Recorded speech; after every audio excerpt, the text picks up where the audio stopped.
4/6/2025 இன்றைய தேன்துளிகள்.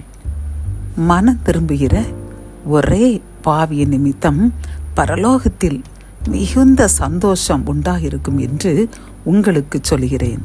லூக்கா 15:7.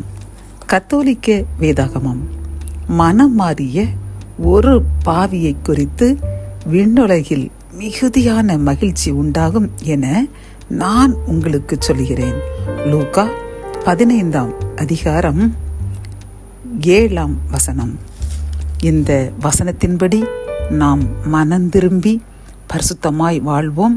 அப்பொழுது பரலோகத்தில் இருக்கிற பிதா, குமாரன், பரிசுத்தாவியானவர்கள் மிகுந்த சந்தோஷப்பட்டு நம்மையும் நம் சந்ததிகளையும் என்றும் 1000 தலைமுறை மட்டும் சந்தோஷமாக, மகிழ்ச்சியாக, சமாதானமாக வாழ கிருபை செய்வார்.